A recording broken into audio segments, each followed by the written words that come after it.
The self is the central archetype of Jungian psychology. For Jung, it is the organizing principle, the process and goal of psychic growth. The non-self is the core Buddhist teaching. For the Buddha, insight into non-self is the organizing principle, the process and goal of spiritual growth. So, are Buddhism and Jungian psychology at odds? Must you reject the one if you are to embrace the other? And why is the nature of the self or non-self such a big deal anyway? As a student of both Jung and the Buddha, I've been wrestling with these questions for years. The self archetype and the non-self teaching appear as incompatible views on reality. At the same time, both reveal deep insights into the nature of experience. How are we to make sense of this contradiction? Common wisdom in academia has been to ignore the issue. How little has been written on it speaks to the difficulty of the task. This, I believe, is a missed opportunity. Jung and the Buddha have produced two of the deepest models of the human condition. We stand much to gain from building bridges between them. Also, the Jungian self and the Buddhist non-self do not refer to distant, abstract realities. They refer to our very nature. As sentient beings experiencing the present moment, we are in the best position to understand whatever can be understood about our nature. So, let's put Jung's self and the Buddha's non-self in dialogue. It is a difficult task, requiring the work of many minds over many years. For now though, you have to make do with me. In this video, we will explore what these teachings say about what we are and what we are not. Let's hope we are ready for what we'll discover.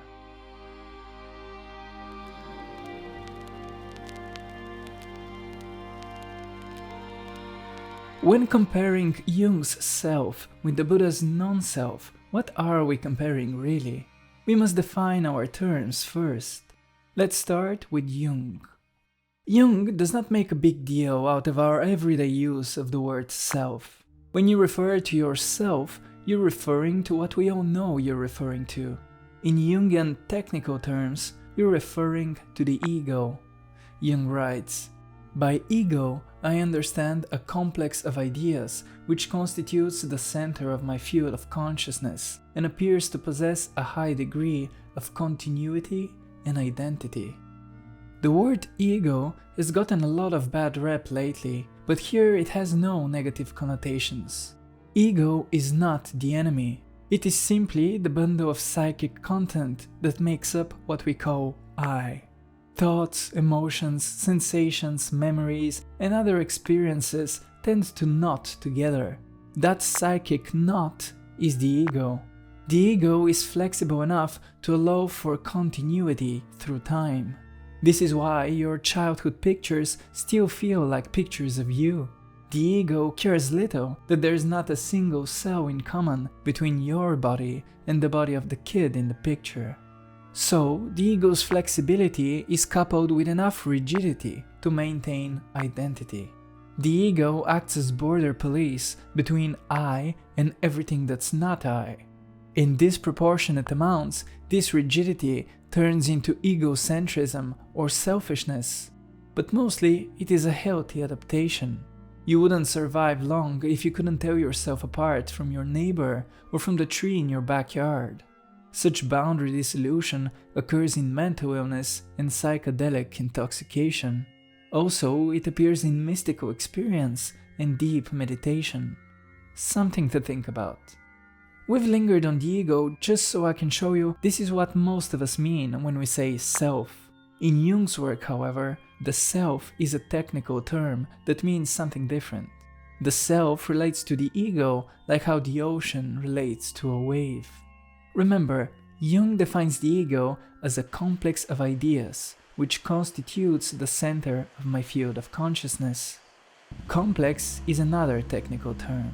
In fact, Jung was so fascinated by complexes, he initially called his work complex psychology. By a complex, he means an unconscious focal point of psychic processes. Let me give you an example. Imagine a kid whose dad keeps walking out on him and his mom during arguments. What does the kid feel in these cases? He feels abandoned, unimportant, and unloved. What does he think? He thinks, I'm not wanted, I'm not good enough. With time, these thoughts and emotions clump together in the kid's mind. They form a complex. When he grows up, the boy develops what we call abandonment issues. Even among friends, he suffers from anxiety attacks and feelings of inferiority and possessiveness. Oftentimes, he feels left behind and misunderstood, the odd one out. The boy has no clue, of course, of any connection between his anxiety and his childhood experiences. He would much rather blame himself or those around him for his condition. Those immersed in trauma are usually the last to know it. So, this is how a complex develops under the radar of consciousness. A complex is like a reflex in the psyche. As such, it has certain autonomy. It can act without the ego's knowledge and against the ego's interests. This is why Jung calls complexes split-off components of the psyche. The goal of Jungian therapy is to make the person whole again. A big part of this is bringing complexes out of the unconscious and into consciousness. This way, we return their energy back into its source, the self. Yes, the self. We've arrived. We can understand easily how having abandonment issues is a complex, but Jung calls the ego itself a complex. We've seen that the ego is what we mean when we say I. This leads to the bizarre conclusion that you yourself are a complex, a reflex in the psyche. Jung writes, "The ego is only the center of my field of consciousness. It is not identical with the totality of my psyche, but merely one complex among other complexes. I therefore distinguish between the ego and the self, since the ego is only the subject of my consciousness, while the self is the subject of my total psyche, which also includes the unconscious." Okay, let's take this slow. It took me 5 years to only begin to understand it. Think again about the boy from our example. His abandonment complex forms from the emotions, thoughts, memories and sensations of his childhood. He grows up feeling, I am the odd one out, I'm not good enough. Compare this to what you feel you are, your ego. A lifetime of emotions, thoughts, memories and sensations clump together. As they accumulate, they create the image of an entity called I. An entity separate from your neighbor and the tree in your backyard. This insight is profound, but remember, Jung dropped the name complex psychology. I think that's because he discovered something deeper. Think of your dreams. When you dream, you can experience yourself as another person, even several different persons in the course of the same dream. This means the ego dissolves in the dream state. It can no longer maintain identity and continuity. Since the ego, the center of consciousness, is out, dreams are unconscious experiences. Lucid dreams aside, that is. At the same time, you can dream of events and people from your waking life. You can dream you're your waking self, even though you're unaware you're dreaming. This means dreams can recreate the ego. A frightening fact reveals itself when we consider this. You are unaware of your dreams, but your dreams appear to be aware of you. So aware, in fact, sometimes they reveal feelings and thoughts you didn't even know you had. They can even provide insights the ego did not previously possess. Here's a personal story. My late grandfather used to talk to me about this. Once he was struggling with a difficult math problem. He worked on it till the small hours, but came nowhere near a solution. Finally, he gave up and went to bed. The next morning, he awoke with the solution clear in his mind. He only had to write it down from memory. I should add, my grandfather knew nothing about Jung and had no interest in psychology. He used to tell me this story simply as a curious experience from his youth. All this goes to show that while you, the ego, are experiencing life, something else is experiencing you.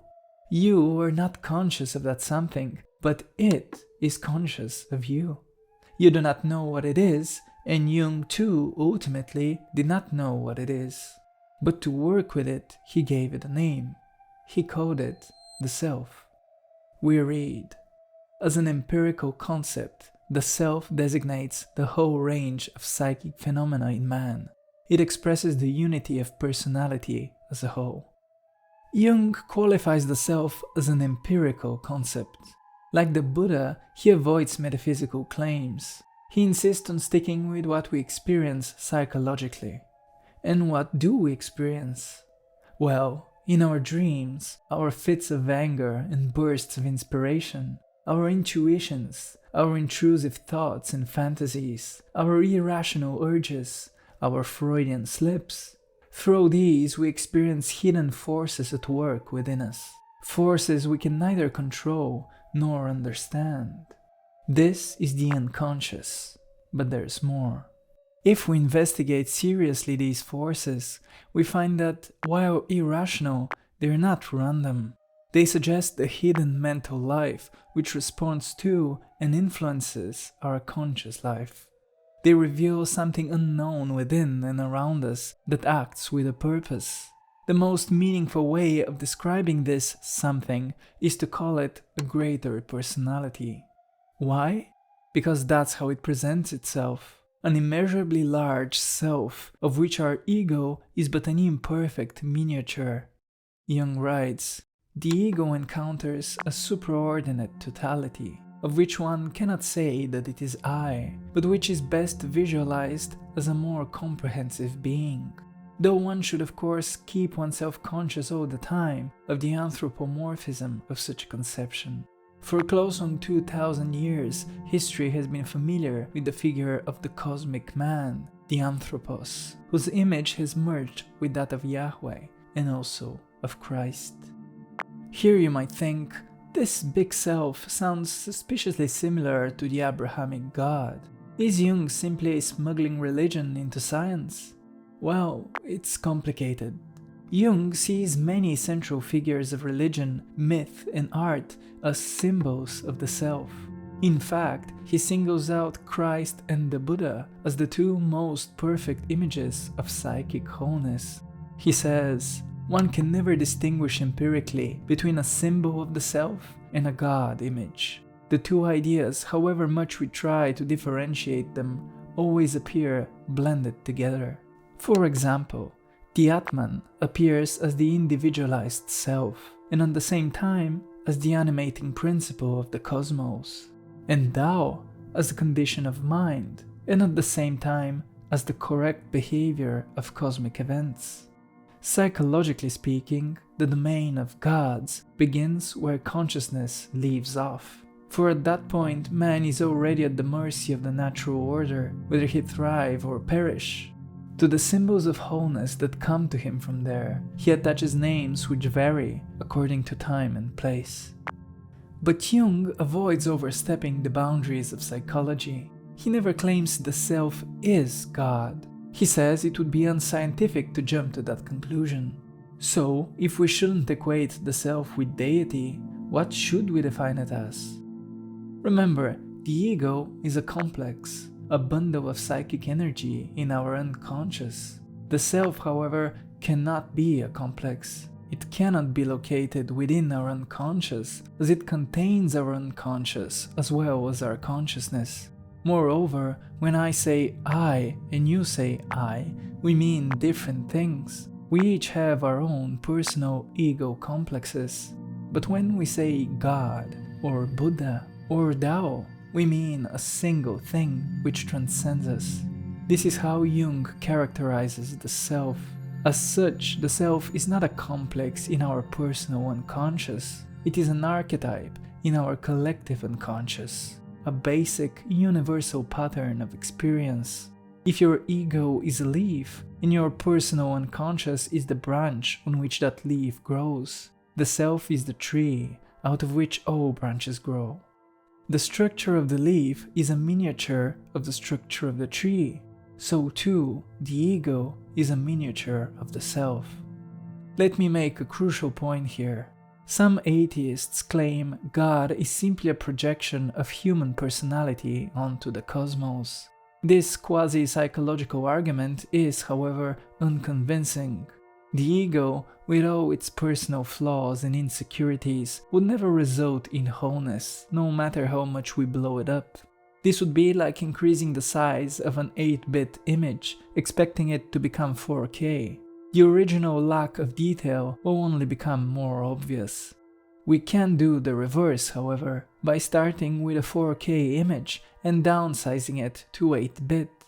You see, the self is not the ego projected big. It is rather the ego that is an imperfect image of the self. Much can be said about the metaphysical implications of this. Psychologically speaking, we can only say it is a fact. I hope all this gives you some idea of the archetype of the self. If it all seems vague to you, that's partly my fault. But not only my fault. Jung himself says it is impossible to give a cut and dry definition of the self. He writes, "It transcends our powers of imagination to form a clear picture of what we are as a self. For in this operation, the part would have to comprehend the whole. The self will always remain a supraordinate quantity." So much for introducing Jung's archetype of the self. Now for the second great model of the psyche we will be exploring, the non-self doctrine of the Buddha.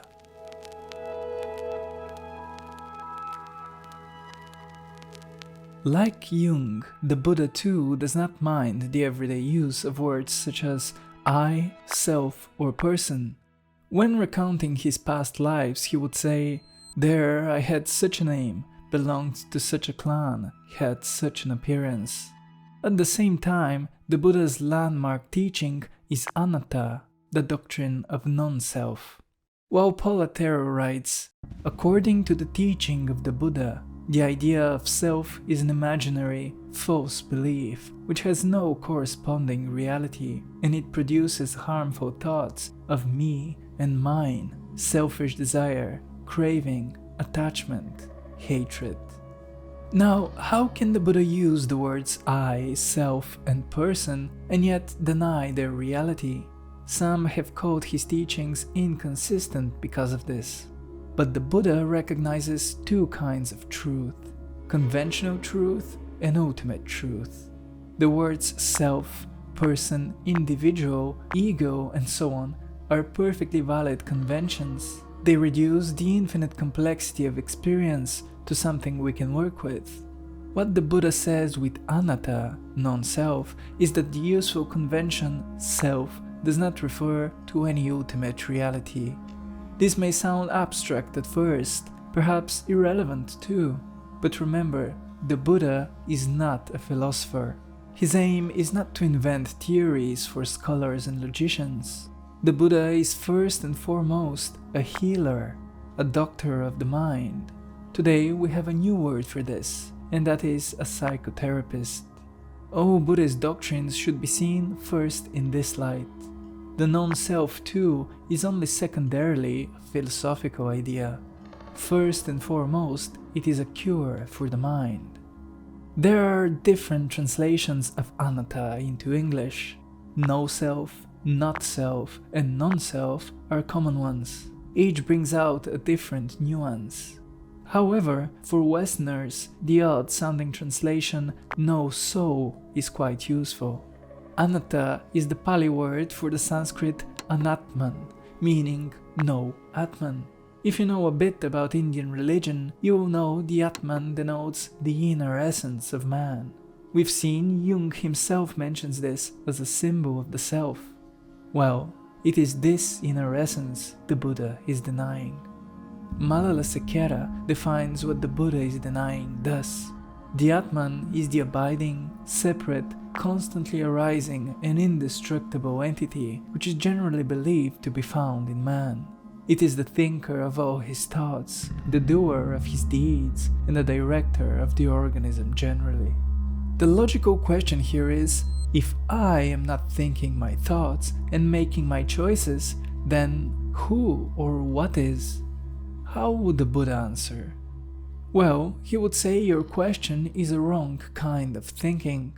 As such, it presupposes a wrong kind of answer. It's like asking, where is time? This is not a question that can be answered. Rather, it must first be reformulated. In the same way, the Buddha says, what am I is a wrong question. It must be reformulated as how do I appear to be? The what must be replaced by how. Let me show you how profound this shift of thinking is. I will use you as an example. You're watching this video. You might ask the Buddha, if I'm not watching this video, then who or what is? Here is how he would probably answer. There is the experience, I am watching a video. What are the components or aggregates of the experience? First, there is form. This includes the visual appearance of the video as perceived from the location of the eyes. It includes also the tactile sense of holding the phone or tablet if you're watching on mobile. It includes the sounds of the video as heard from the location of the ears. The thoughts this video causes in the mind are also forms. Second, there is feeling. The overall experience of watching the video is either pleasant, unpleasant, or neutral. This applies also to each detail of the experience. Third, there is perception. This is the recognition and labeling of experience. What is seen is labeled as a video. What is heard is labeled as sound from that same video.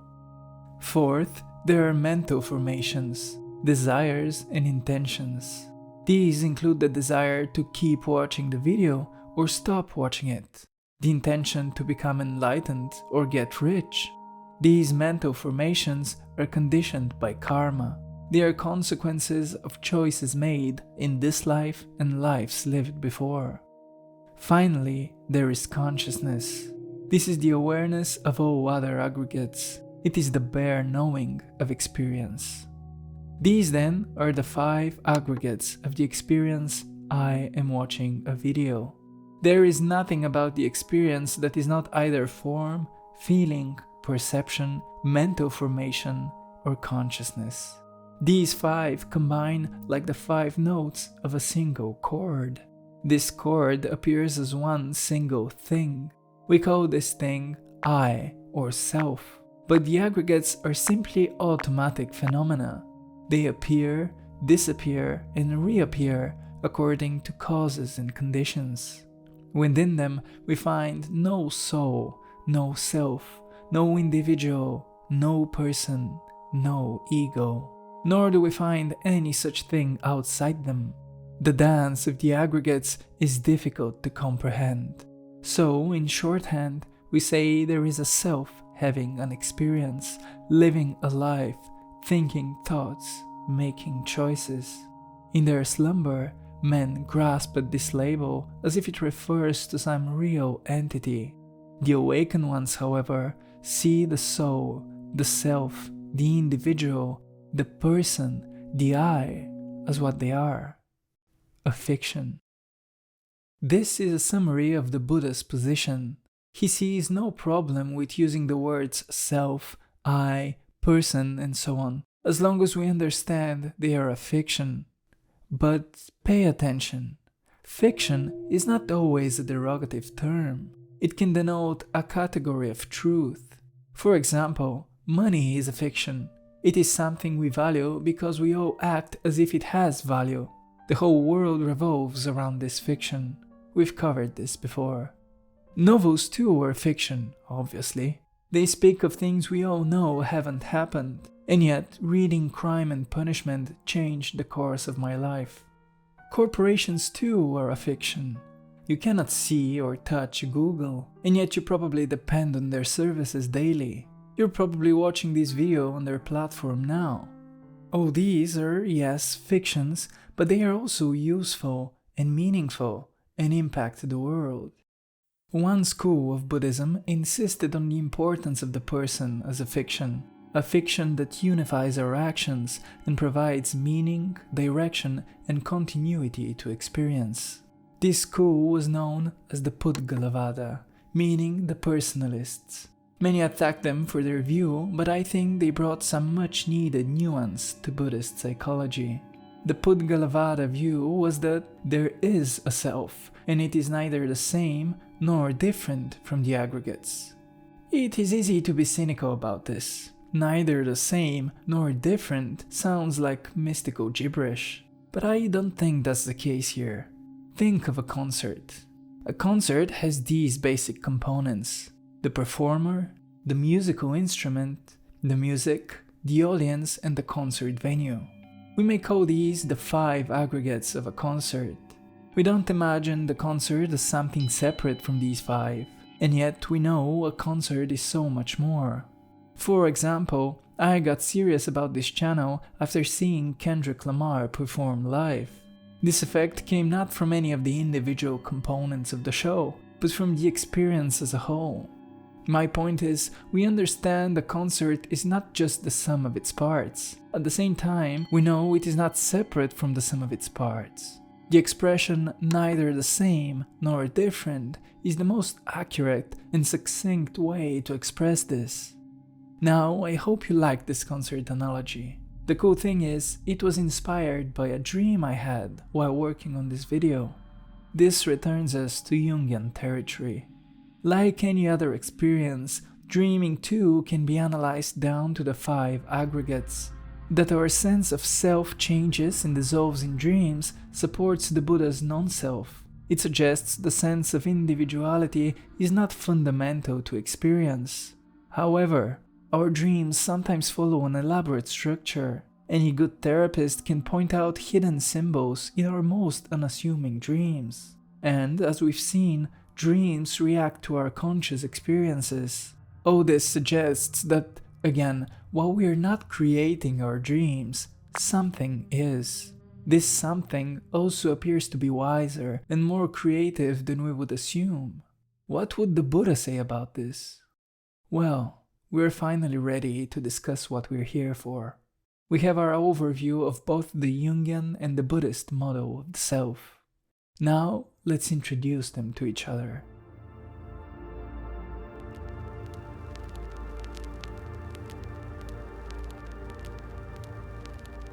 In the Bible, Jesus says, "No man can serve 2 masters. For either he will hate the one and love the other, or else he will hold to the one and despise the other."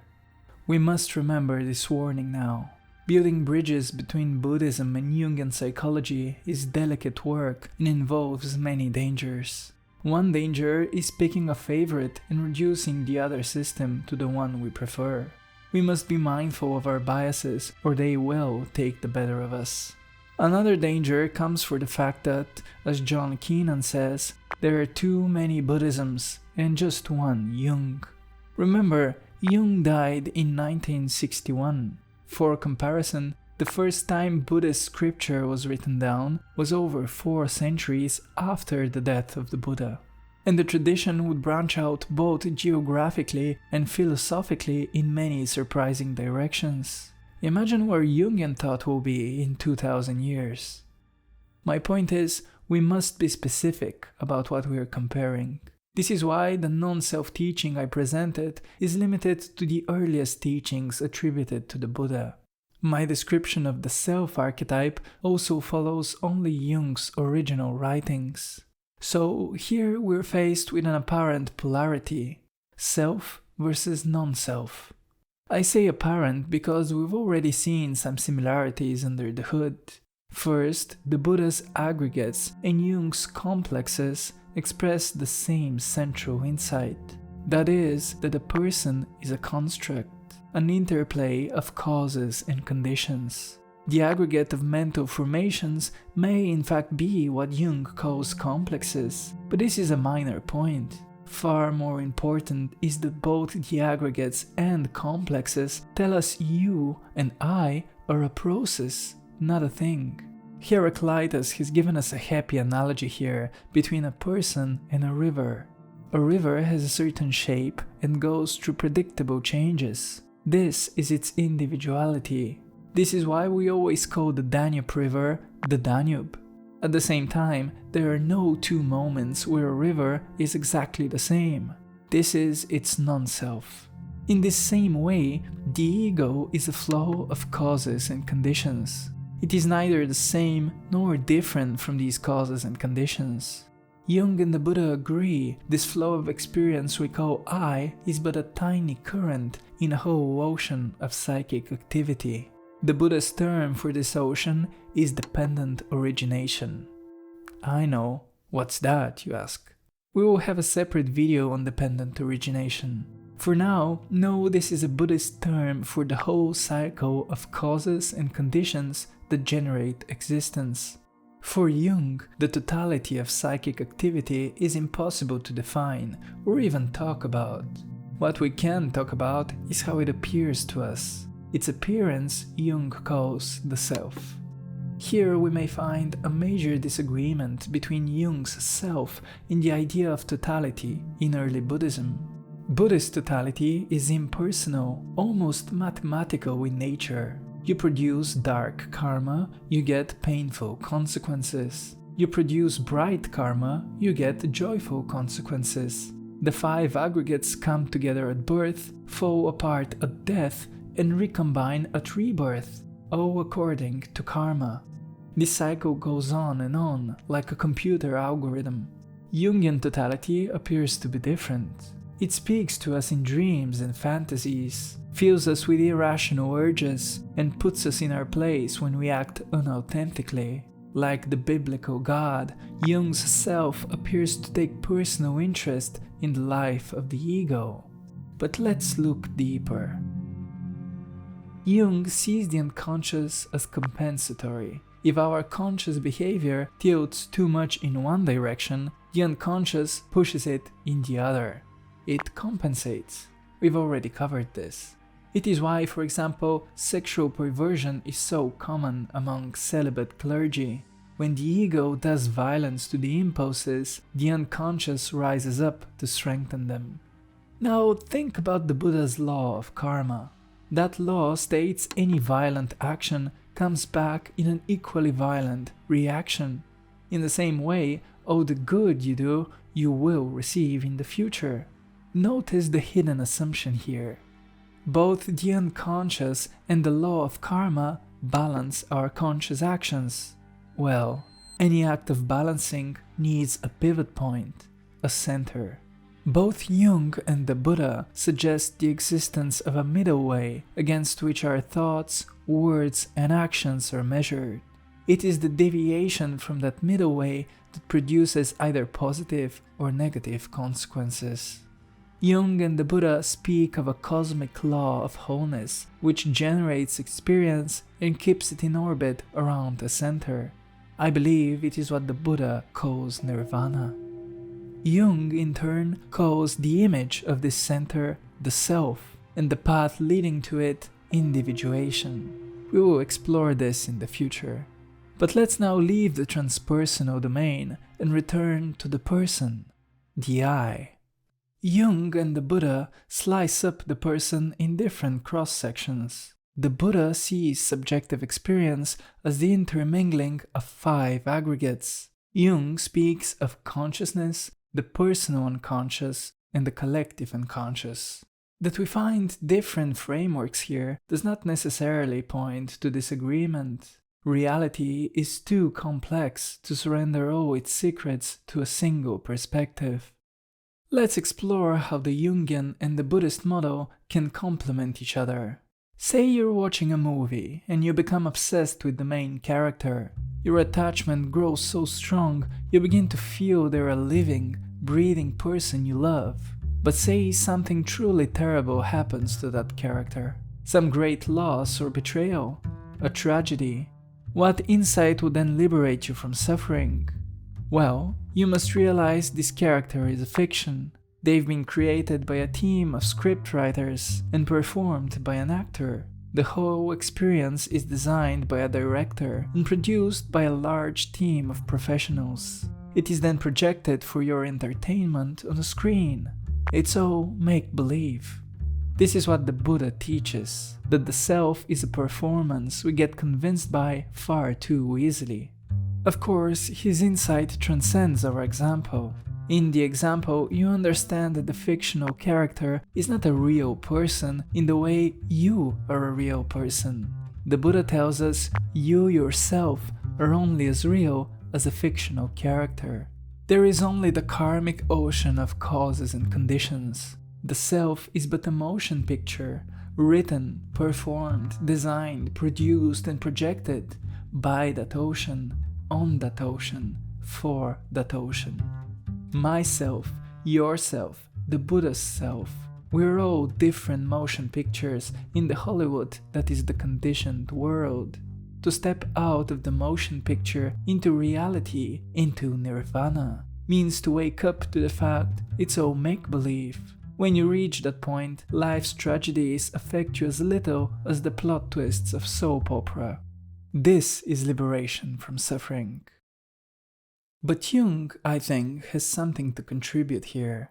Imagine someone goes to see a great film, like Lord of the Rings. Imagine they then walk out of the theater and say, it's all make-believe. The magic, the locations, the characters.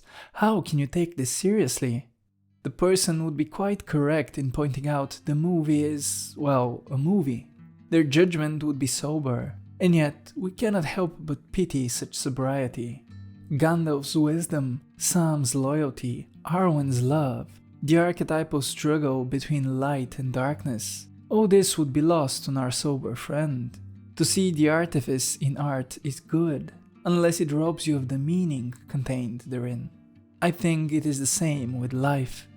The Buddha teaches us to see through the fantasy world we perceive. This is his cure for suffering.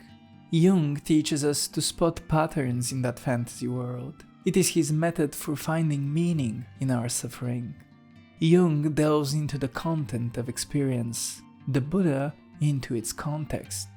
We may each find one or the other approach more profound, meaningful or true, but I suspect both are equally valid and necessary, and their effects on people are not too different.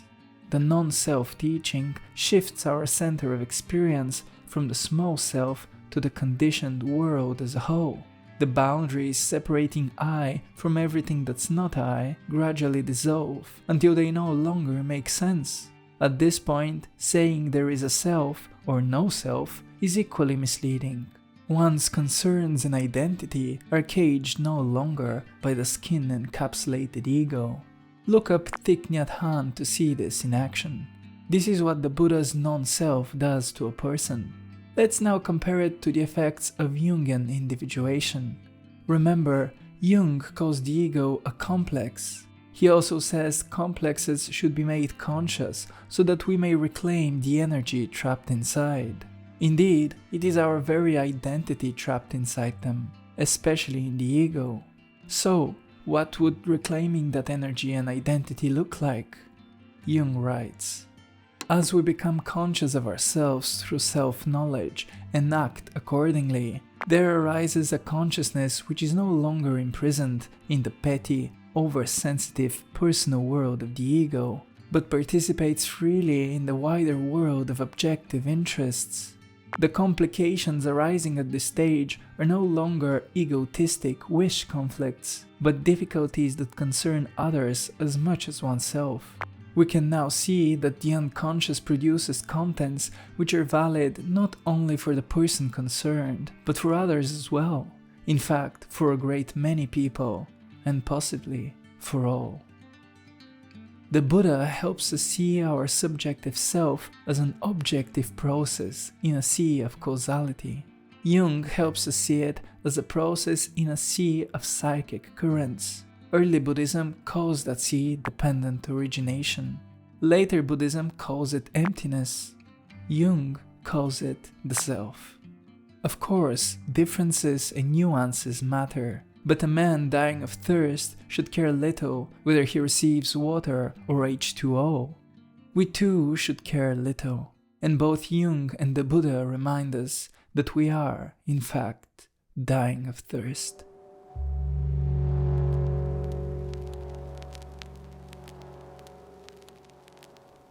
Christ warns us, no man can serve two masters. When reconciling Jungian and Buddhist models of the self, we must neither see Jung nor the Buddha as the master. The Buddha claimed to be teaching the eternal Dhamma, a truth he discovered, not one he invented. And here is what Jung wrote near the end of his life. When people say I am wise or a sage, I cannot accept it. A man once dipped a hatful of water from a stream. What did that amount to? I am not that stream. It is the Dhamma, the stream, that must always be the master. Buddhist and Jungian psychology are but different hatfuls drawn from that stream. The Buddha was the first to warn people against becoming attached to his doctrines. So did Jung. Indeed, there's been some good criticism of both. For example, Jung's ambiguous descriptions of the self lead to confusion. In some places, he denotes the whole psyche as the self. In others, he treats the self as the central archetype in the psyche. But how can the whole and its center be the same thing? Is the self the psyche or an image of the psyche? If it is the latter, then what's that which transcends and contains the self? The Buddha's non-self too has been criticized. A good recent example is Evan Thompson's book, Why I Am Not a Buddhist. There he writes, "The self that Buddhism targets as the object of self-grasping, the self as a personal essence, isn't the only way to understand the self, especially in the context of cognitive science and philosophy today. So, denying that there is this kind of self doesn't entail that there is no self whatsoever." This video might leave you with more questions than answers, but maybe that's not a bad thing. Here we're rubbing against the limits of what the human mind can conceive of and communicate. It is a tall task to even discuss these issues, let alone reach a conclusion. I hope this video fuels your own exploration of the world's collective wisdom. Today it is getting increasingly costly to divide ourselves into religions and schools of thought. The questions facing us are collective, and so too must be our answers. We have inherited profound insights from generations past. Our task, should we live up to it, is to pour new life into this inheritance. May we all draw hatfuls from the stream, and may we dig wells which may keep our children from thirst. Thank you for watching. This video will be complete only after you share your thoughts in the comments. I'm curious to hear what you think about all this. I want to express my deepest gratitude to the Seeker to Seeker patrons and channel members, and also to everyone who watches, shares, donates and comments on the videos. This work literally would not exist without you. If you're up for another comparative deep dive, you can have a look at my video on Christian love versus Buddhist detachment. Godspeed on the path of knowing what you are and what you are not. And remember, what you seek is seeking you. See you next time.